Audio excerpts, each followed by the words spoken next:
Hello, I'm Jordan, and welcome back to The Hidden Cup. Today we're going to be talking about A Walk Through the Forest of Souls by Rachel Pollack. I recently finished reading this book, and it had a tremendous impact on my tarot practice, and I'm looking forward to discussing it with you here today. First, a little bit of background. Rachel Pollack was a tarot professional who wrote numerous books over the past several decades. In many ways, she pioneered the field of self-reading, especially from outside of the rigorous mathematical format prescribed by secret societies like the Golden Dawn. Rachel believed that tarot was available for anyone who wanted to read the cards, that it should be accessible and easy to understand. And her books really promote that idea as well. She explores some very deep concepts, but in a way that is not academic or dense or alienating, but in plain language that anyone can understand. Her book, 78 Degrees of Wisdom, is widely regarded as the Tarot Bible. And if you're looking for basic descriptions of card meanings and a general introduction to reading cards, particularly for yourself, I would recommend that book. A Walk Through the Forest of Souls, however, is something a little bit different. You won't find any of the list of card meanings or the basic sort of introduction to how to read. Instead, she pursues a more philosophical approach to the cards, looking at the sort of relationship you can cultivate with them through study and regular readings. She refers to the tarot as the instrument of our wisdom, and I really like this phrase. It kind of ties into the old idea that goes back all the way to Count de Gebelin, where tarot is regarded as the key of keys, the source of any and all wisdom that a person would be interested in obtaining. A lot of the early tarot scholars, though, approached it with a very elitist standpoint. They treated tarot as something that could only be used by people who had undergone a lot of intellectual study, who were familiar with background concepts, and who could do the kind of complex mathematical analysis and other types of mechanisms that were involved in ascertaining what the cards meant. Thankfully, in part due to the efforts of visionaries like Rachel Pollack, the tarot we have today is much, much more accessible to casual readers and to deeper students alike. So let's talk a little bit about what she discusses in this book. As I mentioned, it's not about just card definitions or basic approach to readings. It's about building a relationship with the cards and coming to understand them as a good friend that you would ask advice from, that you would spend time with, that you would look forward to seeing on a regular basis. First, she begins with kind of an overview of the background of where tarot came from. And there are a lot of different theories about this. At one point, it was widely believed that the tarot was remnants of ancient Egyptian wisdom. Other schools of thought hold that it was developed by Jewish scholars to conceal Kabbalistic teachings, possibly by members of certain heretical Christian sects to conceal their own teachings during times of persecution. There's all sorts of theories out there. More recently, the scholarship has settled onto the idea that it may have started as a secular game depicting processions from festivals known as triumphs in Italy several hundred years ago. And these triumphs were inspired by Neoplatonic ideas, Christian ideas, things like that. And a lot of the experts now believe that a big chunk of where the symbolism we have in tarot came from formalizing some of those festivals into a card form to accompany card games. Rachel touches on these various different theories, but she isn't trying to determine which one is true. In fact, her position is that the truth of the origins of tarot may be fundamentally unknowable, but also less relevant than a lot of people want to think it is. We have this idea that we have to have the right understanding of something that is concrete and physical. And with tarot in particular, that is not where you really want to go. Tarot deals with archetypes, ideas, possibilities, belief, and the fluidity of existence. So when you try to pin it down too much, you're walling yourselves off from a lot of possibilities that you could use the deck for. So Rachel Pollack instead suggests that we play with various different ideas of tarot. That, on one day you can operate as if the tarot is a tool of Kabbalistic wisdom. In another mode of thought, you can treat tarot as a pathway to hermetic insights.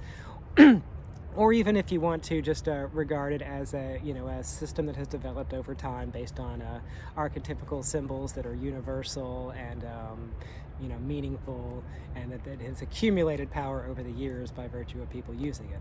All of these perspectives have their own validity and their own uses.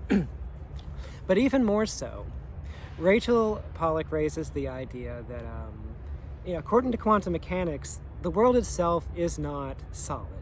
The only thing that even seems remotely solid is that exact moment of observation, the specific point of reality that a consciousness is passing through at a given time sort of snaps into place and is defined by both the universe itself and the observer who's interacting with it. This leads to some pretty interesting ideas if you allow the philosophical implications to run wild, especially to their possibly logical conclusions.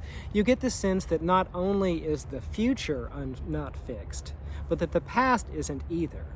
And I've watched a lot of Doctor Who, and they talk about the concept that the universe isn't just this linear chain of causality, but you actually have this four-dimensional interconnected matrix of, quote, wibbly-wobbly, timey-wimey stuff. And if we believe this about reality, it means that not only are all possible future outcomes open, but also all possible past paths to lead us to where we are now are in some ways equally valid.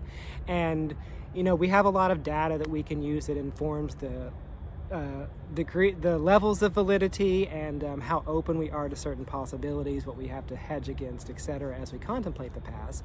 But the fact remains that ultimately we do not know what the alleged solid physical reality of any past moment was. We just have certain ideas about it.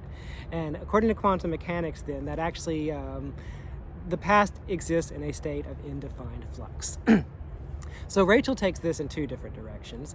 First, she says that you can hold all of those possible origin stories of the tarot as equally valid in a sort of quantum flux, and you can work with whichever ones you want to, and you don't really have to worry about what the quote-unquote truth of the matter is.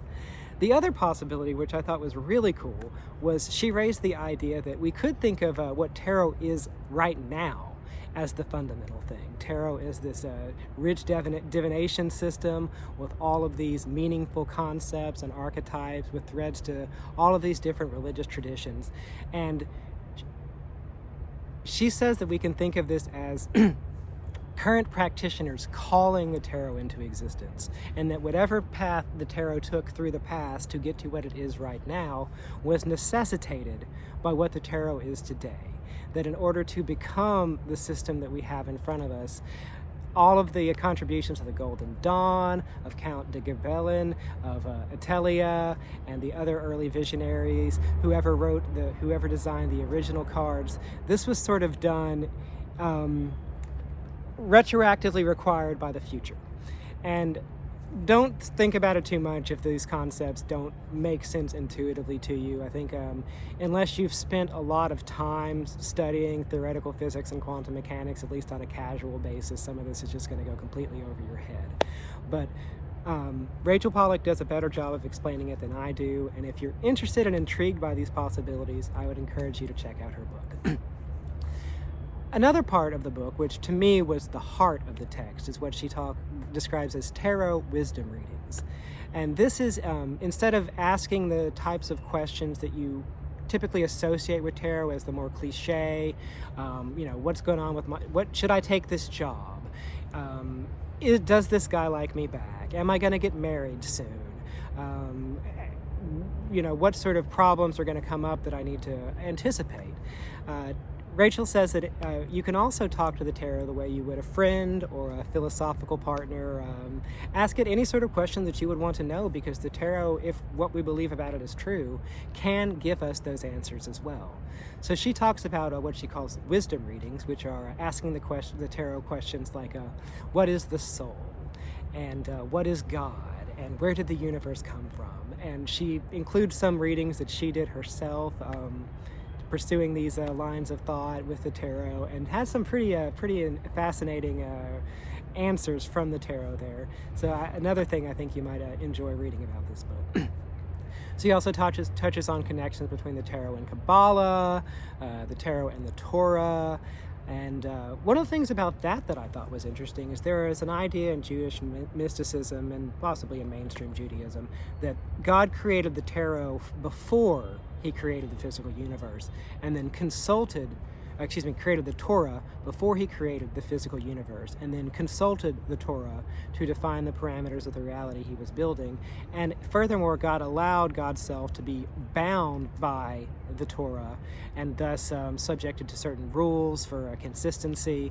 And this is why you will see in the Old Testament and the Jewish scriptures in particular, you'll see sometimes wise men of God actually challenging God on a point of faith, and God conceding, you're right, and then shifting what's going to happen in response to that lobbying from human beings.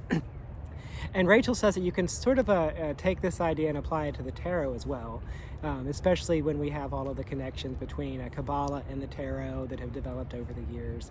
And she plays with the idea of God creating the universe with the help of a tarot reading, which is a pretty, some may call this blasphemous, others may intuitively see the analogies and the way that aligns with Jewish tradition.